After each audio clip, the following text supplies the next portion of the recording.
Yeah, hi, good morning, everyone. Let's just allow a couple of more minutes for more folks to join in. We'll get started very, very soon.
Folks, we still have some people trickling in. Let's just give it a minute or so and we'll get started.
Yeah, so hey, good morning, everyone, and welcome to another edition of Decipher by Deserve.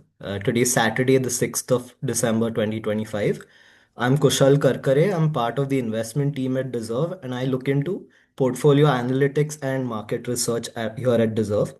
Thank you very much for taking the time out to join us on a weekend to decode what's been an eventful period for markets and the economy. Over the last few weeks, we've seen two big forces come together. On one hand, India's GDP has again outpaced expectations, giving investors renewed confidence. On the other hand, equity markets are testing fresh all time highs, which naturally raises the question, how should investors read this environment? And more importantly, what should they be doing with their investment portfolios? To help us navigate all of this, we have with us today Prateek Bagaria. Prateek is a principal officer for our PMS business, overseeing how portfolios are constructed, how risk is managed, and how investors can stay disciplined and long term focus through all phases of the market. He brings 20 years of market experience and deep wealth management experience. Good morning and welcome, Pratik. Uh, let, Let me start with the headline number, Pratik. India's GDP is growing at 8.2%, surprising many economists. Yet again, how are you reading this? Pratik, you're on mute. Still getting used to this. Huh? The numbers are definitely strong. 8.2 it was has beaten every estimate that was there on the street, right? So now most of them, including the RBI, have started readjusting their estimates. So, for example, RBI was expecting that FY26 the GDP growth will be at 6.9. Yesterday, after the monetary policy, they revised it to 7.3, which is a good 50 bips revision. Similar revision came from the rating agency Fitch, which revised its estimates from 6.9 to 7.4. That is again a good 50 basis points. So that tells us one thing, that most of the economists, analysts, they had got this wrong. They were expecting much more conservative, but the economy has turned out to be more resilient and growing faster. In fact, right now we are in a scenario which is popularly called as Goldilocks scenario in economics, right? Wherein you have a combination of low interest rates as well as low inflation. Inflation currently, if we can just pull up that slide, will be close to 0.25%, whereas your interest rates are at 5.25%. At its high, repo was at 6.5%. We are at 5.25 now after yesterday's rate cut. So that's a good 125 basis points rate cut. And even in terms of inflation, I don't think we have seen this low number in such a very, very, very long time. So, just to break it down for our viewers, Yeah. this inflation, the CPI number at 0.25% is a record low number. We've never seen a number like this before. The repo rate also has fallen, as you mentioned, to 5.25%.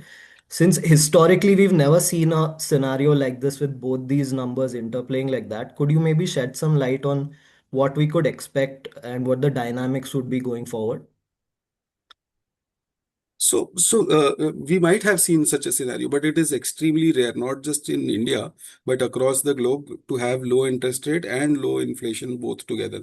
What it does for a consumer, think as a consumer that now you don't have to pay more. Your costs are not going up every month, but your EMI burden, or maybe say on your home loan or wherever you have a floating rate loan, or you're planning to borrow to purchase something, your EMI burden comes down significantly. That pushes the consumers to consume more, and since the major part of our economy, 60% or more, comes from consumption, it becomes a economic driver. Got it. Understood. While we have established that we've got a great headline GDP number, all agencies have upgraded their ratings. The other big macro backdrop here is very favorable in terms of inflation. Yeah. Another frequent question we've been hearing from investors is, with markets at an all-time high, are valuations a concern? Is there any reason to worry about bubble-like conditions or any other deep-rooted concerns? Short answer, absolutely not. If we look at markets from any angle, okay, if I just refer to this chart, right, in around 2024, where the first red circle lies, there you see the prices, which is the blue line, was running ahead of the orange line, which is the earnings, right? So the prices were running ahead of the earnings, but by September, or after September quarter 2025, the earnings, the orange line, which is, you will see that it has caught up with the prices, and now if you calculate the growth during this period, earnings have grown faster than the price. This is because we've seen almost 14 months of sideways correction. Towards the right, the table that you have, even there, if you see the PEG ratio, which is basically the PE ratio divided by uh, EPS growth. So let's say in at the end of quarter 1 25, we were at 26.9 PE divided by 4% growth. So that came to 6.73% PEG ratio. But today, the first of all, the PE ratio has gone down by 2.5. At the same time, the growth has gone up from 4% to 15%, bringing down the PEG ratio from 6.7 to 1.63. So in valuation terms, there is absolutely no concern. There is, in fact, much more comfort than where we were in March 25, or even let's say earlier during October, September 24. Got it. So, I mean, since you characterize this, the PEG has fallen from 6.7 to now much more reasonable 1.6. What we can Yeah, also see is that earnings growth has now caught up. Is it a fair yeah, characterization that this rally has been more about earnings normalization rather than speculative expansion? absolutely. In fact, one argument against this table could be that the earnings growth that we are looking at, that is historical earnings growth of 15%. But even if you look at the forward earnings growth for the next 1 year, major brokerage houses like your CLSA, Jeffries, they have estimated a 16% growth in earnings. So it should not be very different from uh, this number, the PEG ratio.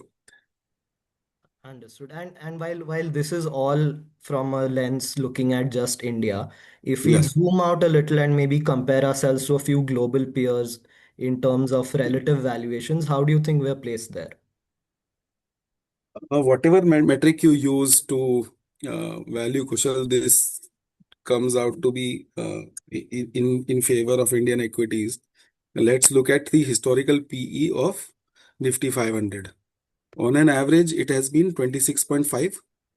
Currently, we are below that. We are at 25.9. So, using that metric, no bubble, in fact, slightly attractive below average. Let's look at our PE relative to China.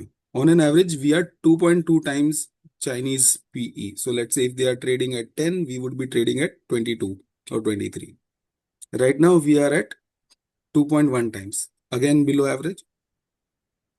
Let's look at our PE relative to the S&P 500. So we generally trade at 1.2 times premium to S&P. So let's say if they are trading at 20 PE, we would be trading at somewhere around 24 PE. Right now, we are trading at a slight discount or at par with S&P 500 in terms of PE. Then let's look at the PE relative to emerging markets. Even in terms of emerging markets, we generally command a PE because of growth of 1.8 times. So let's say if emerging markets is trading at 10 PE, we would be on an average trading at 18.5. Right now, we are at 16, 1.6 times premium. So again, below average, trading at a discount to long-term averages. If you want to consider a completely different asset class, which is gold, generally it takes 2.7 grams to purchase 1 unit of Nifty 500. But right now you can get that for 1.9 grams. So a good 8 grams discount on the Nifty 500 compared to its long-term average. Uh, Understood. all But these cases build just for, uh, just a question here, yeah, since you brought up relative valuations to gold. yeah. Um, is it fair to understand from this that you're not saying that gold will not do well, but rather saying that equities are positioned better than gold currently? Absolutely. So if you want to look from a portfolio construct, how you should begin is you invest, let's say 33%. You start from a equal allocation in gold, bonds, and equity. And then wherever you think there are good opportunities, you overweight that. And equity should be a major overweight right now. Gold allocation can be around 10% in the portfolio with some debt allocation as well, depending on your risk appetite. Understood. So what I can gauge from what we've seen so far and what you've put in front of us is that Yeah. valuations don't seem to be a concern. What we've also seen is that over the last 14, 15 months, our Nifty Yeah. 500 has delivered close to 0% return. Right. Historically, when these things happen in tandem with your earnings also catching up, what sort of forward outlook do we have? So the current drawdown, Kushal, where we are sitting in, is more than 420 days. Okay? If we look at the last 20 years, we have seen four such instances where we had a drawdown of more than 400 days. And every time after this drawdown was over, the next year returns were in double digits. Got it. And So so, we, I mean, yeah. in terms of drawdowns as well, we've drawn down much less than we've seen before. Is that also a good sign, or is that not something that plays into this? Um, I I would not say that, except for the Jan 2008, which is the GFC crisis. This drawdown is similar to pretty much any other drawdown that we have seen, except the GFC crisis was much more steeper, longer. Uh, but yeah, nothing like that as of now. Understood. Now, I mean, all of this is in the context of the market and the dynamics and how it works in general. More coming towards the client side of it, something that we've been asked very frequently of late is how is rebalancing a portfolio of mutual funds different from rebalancing a portfolio of, say, individual securities like stocks?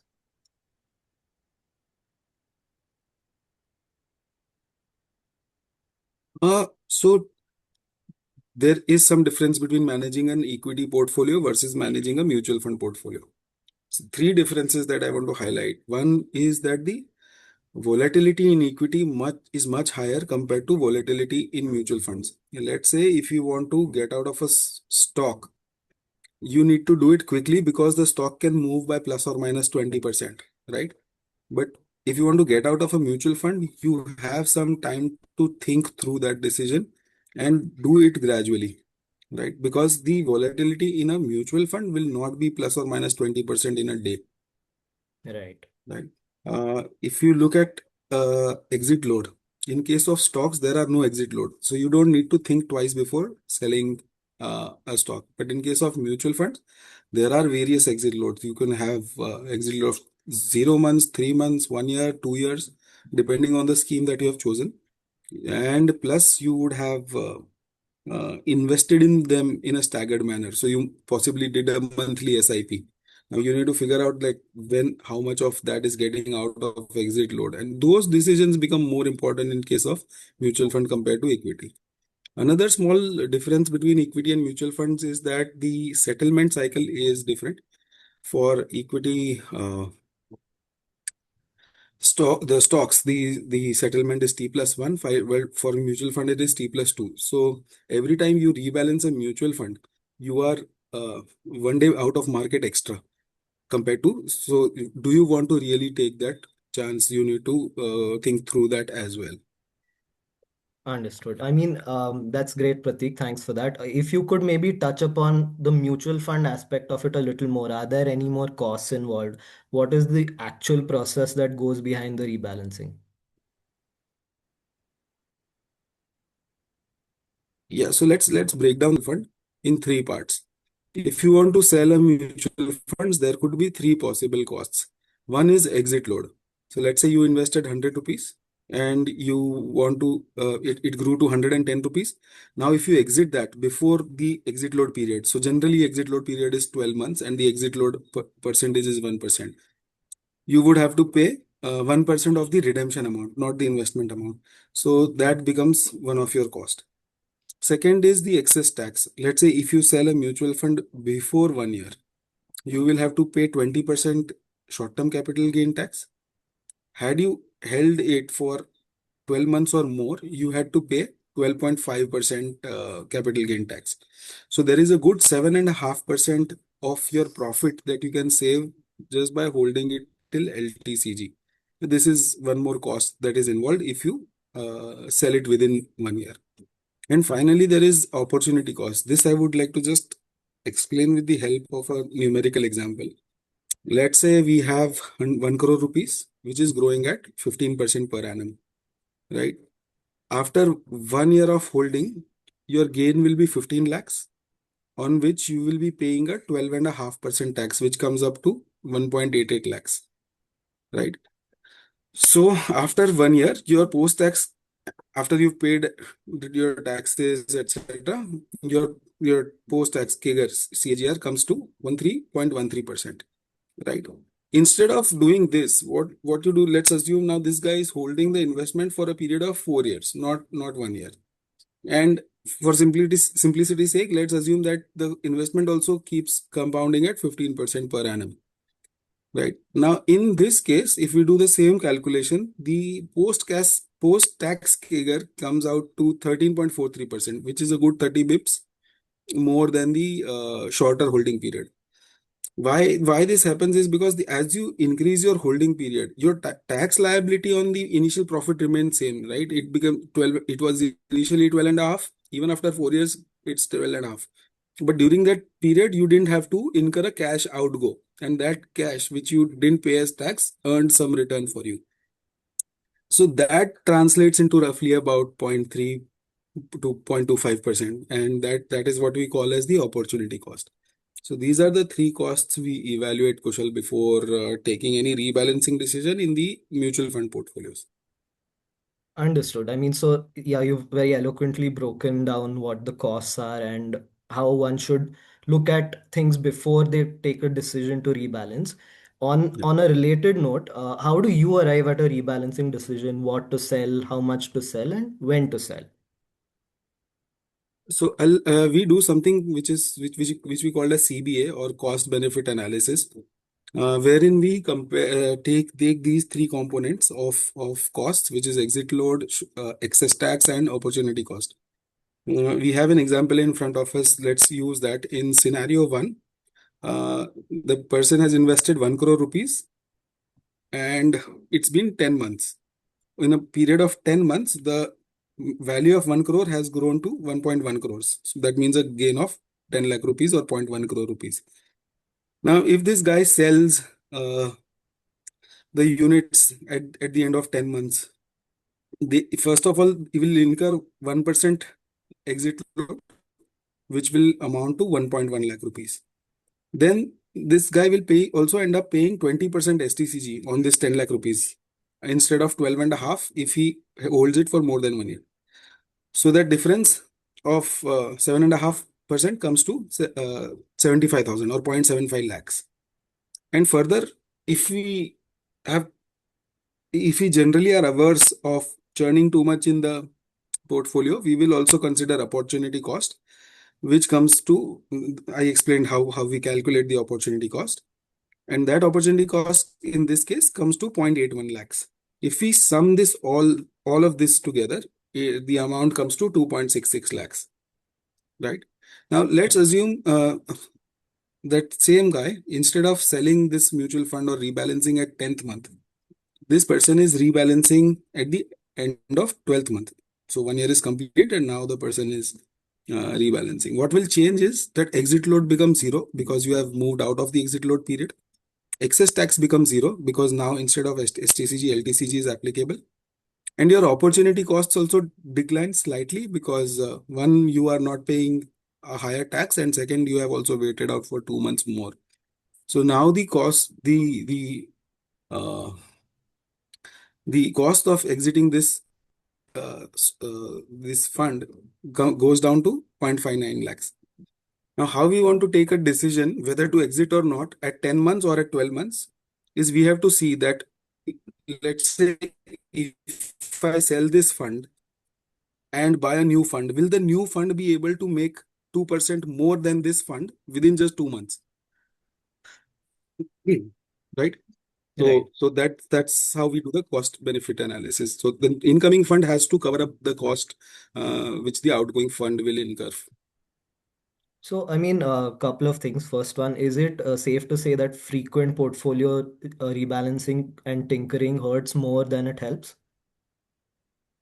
Yeah, so there is two extremes, right? You need to do the fine balance wherein uh, you are not oblivious to the market and you have not forgotten what is lying in your portfolio.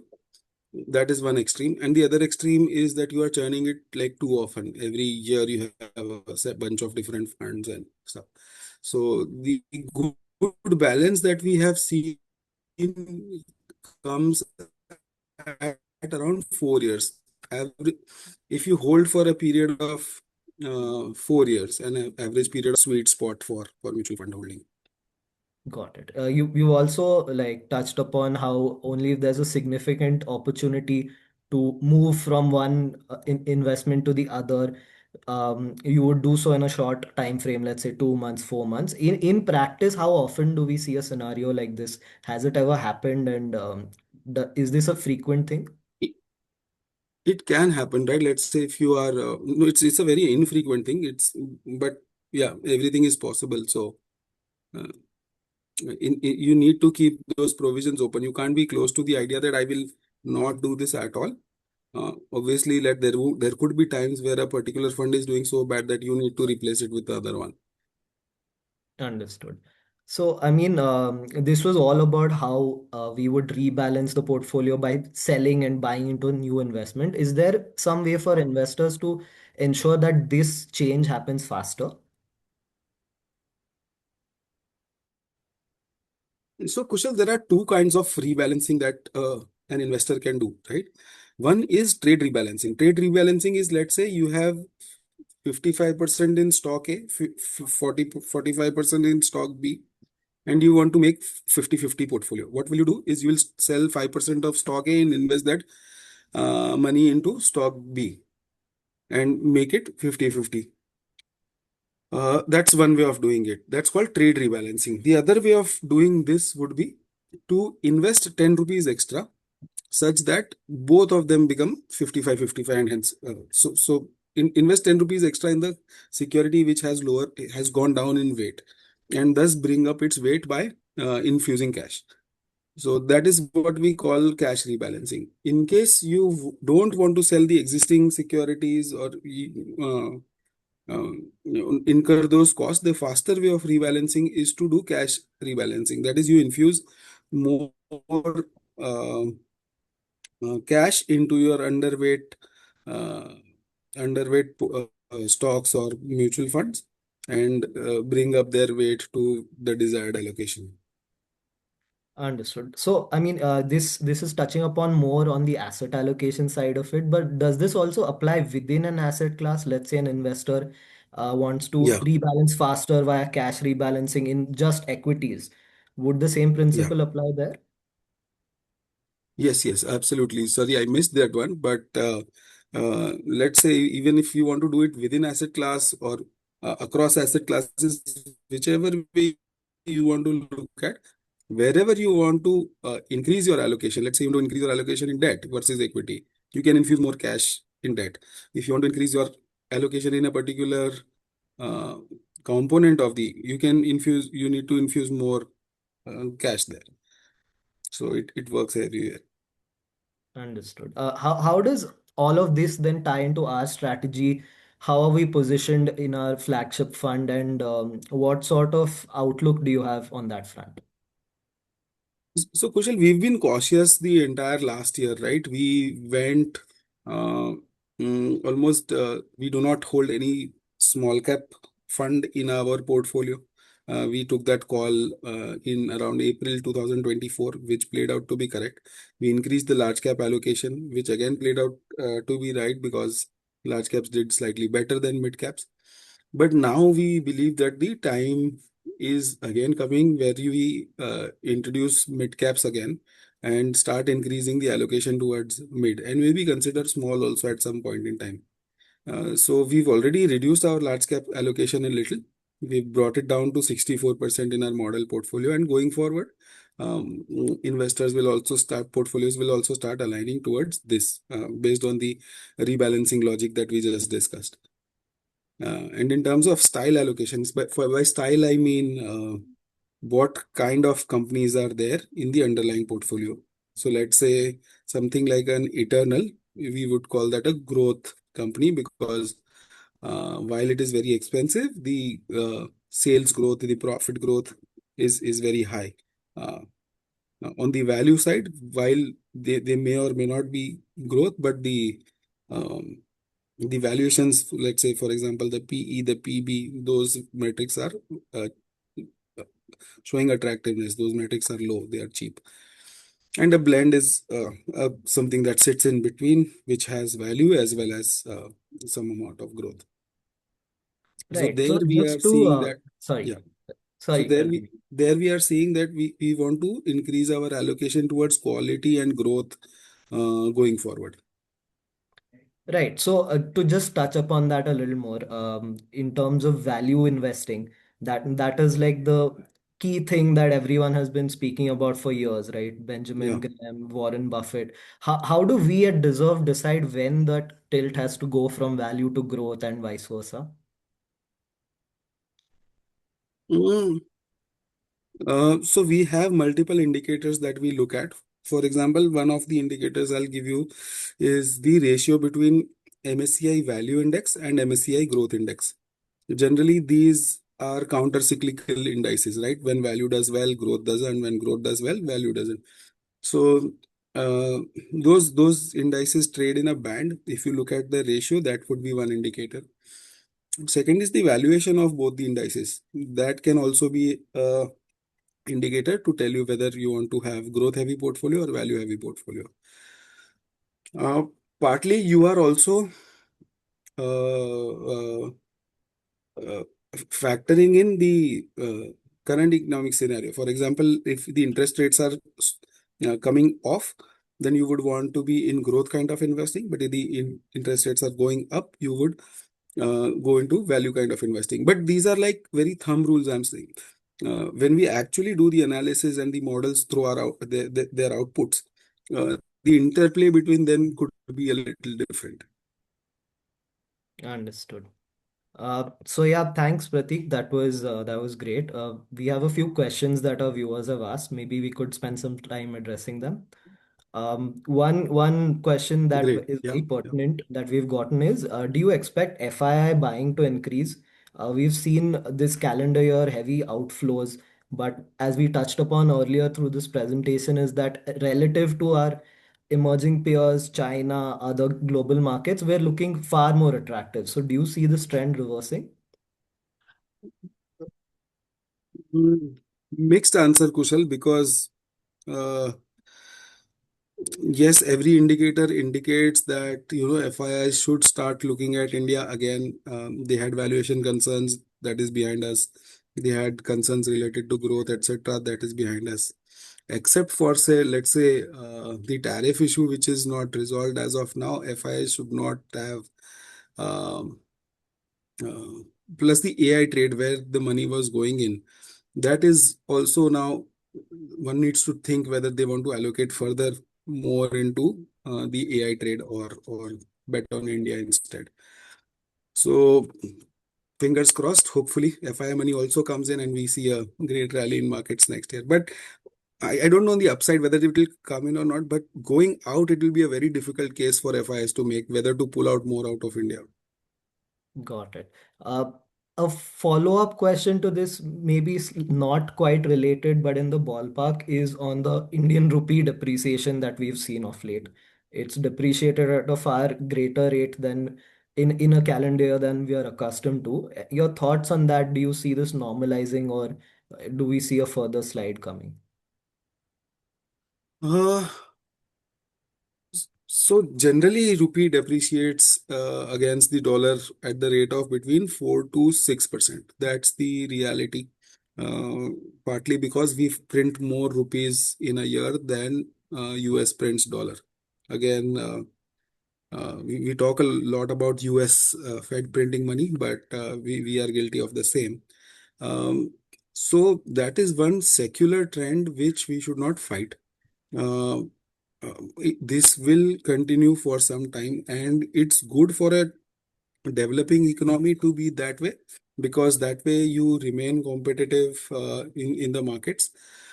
Um, your exports remain competitive at back home inflation. But let's say even if rupee were to go down, let's imagine if that happens while currency markets are in nobody's control. If rupee was to go down, what is the worst that could happen? You could see your crude oil prices increasing.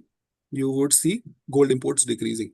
right? Those are the two usual suspects, or the biggest contributors to our imports.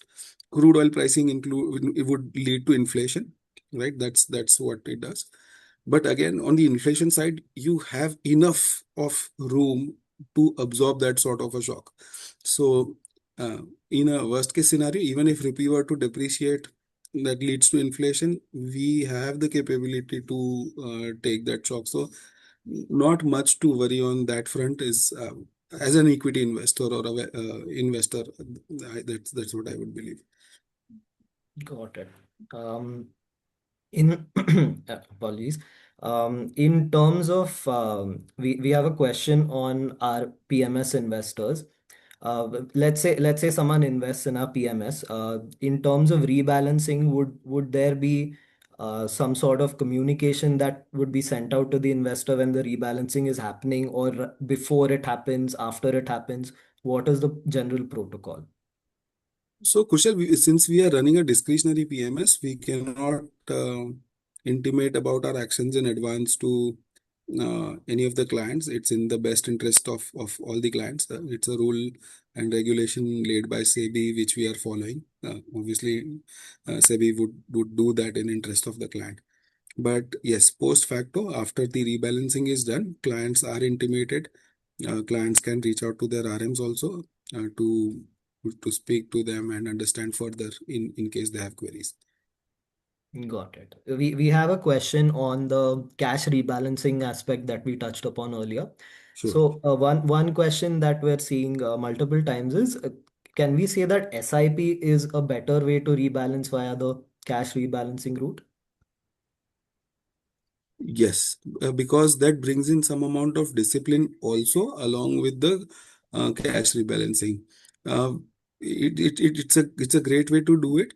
Uh, Supplement that with uh, lump sum purchases at dips. So let's say you have an SIP going on, but in case markets go down by a certain percentage, let's say you see a 15% drawdown, supplement that SIP with a additional lump sum. That will make this even sweeter. Got it. Another frequent question that we get all the time is in regards to real estate. How there's a illusion or maybe lack thereof, you could probably throw insight on this, that real estate is a better investment than equities, especially pertaining to the real estate that we see in tier two cities. Maybe if you could give us some thoughts on that and how that plays out. Even if you want to invest in so real estate investing is very inefficient, is first of all what I would like to say.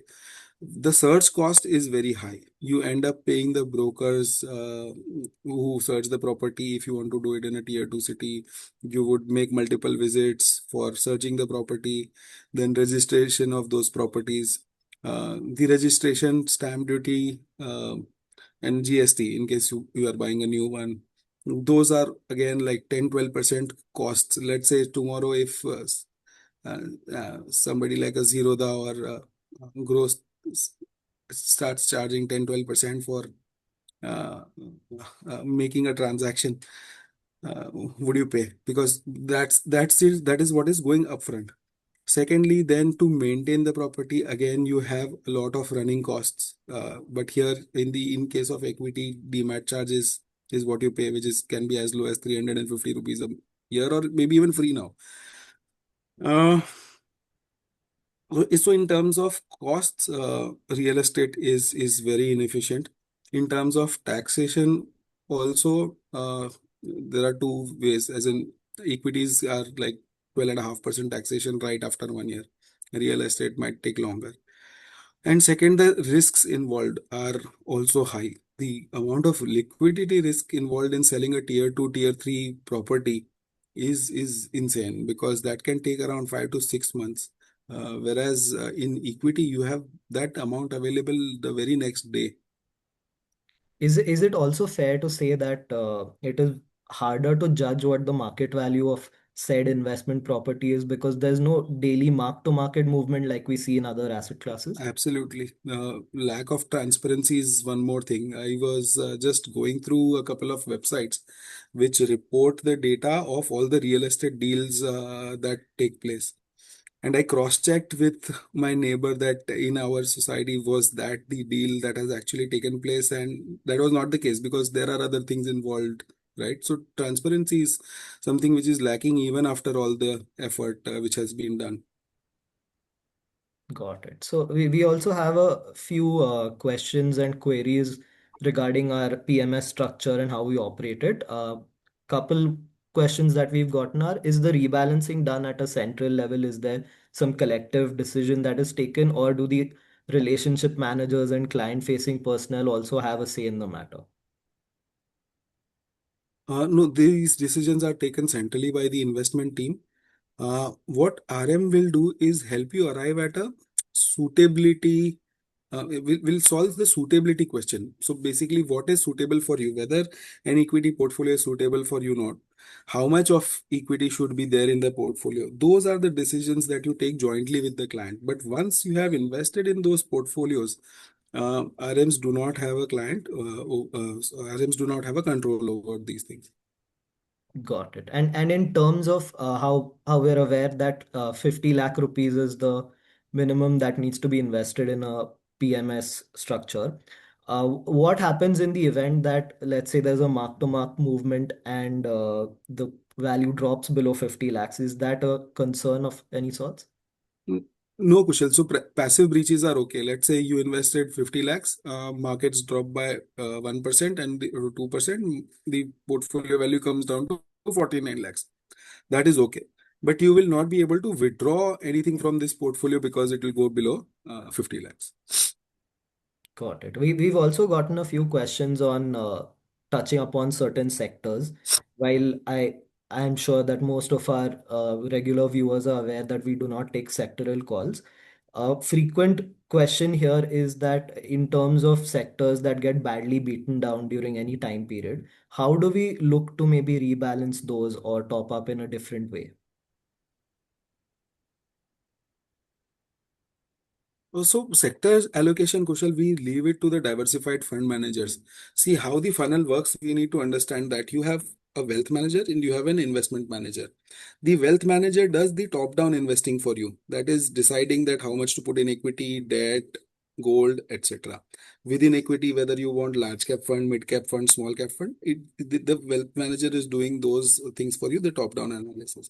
The investment manager, which is the mutual fund where we are investing, those fund managers help us do the bottom up selection, as in which stocks are looking good, which sectors have more steam left, etc. And they build a portfolio bottom up. A combination of this is what we are offering, and we do not want to interfere with the remaining two, sector selection and the stock selection bit in our strategy. At least we don't want to take that call. We would rather take the asset allocation call where we are deciding how much between mid cap, small cap, large cap, how much to play on which style. And that's how we prefer generating our alpha. Understood. That was great. Thanks, Pratik. Just to maybe summarize what we've talked about today, we've seen a headline GDP number coming in at a strong 8.2. We've seen a great macro backdrop in terms of inflation being extremely low. We've seen the repo rate being cut as early as yesterday, and in general, markets have been buoyant. Earnings have caught up. Uh, on the surface, this Hmm. looks very, very optimistic. Not to play devil's advocate, but are there maybe some small concerns that you'd like to throw out there? Yeah, uh, inflation rising very unexpectedly, that could be one concern. But um, also, yeah, if there is unexpected supply much more than what we have already seen, that would be a cause of concern. But yeah, these two risks, as far as we are through, we are okay. Great, got it. Thanks, Pratik. That was extremely insightful, and thank you everyone for taking the time out to Great, do great. this. Thanks to all the viewers and participants for joining on a Saturday. Thanks. Yeah, thank you very much, and we look forward to hosting you very, very soon.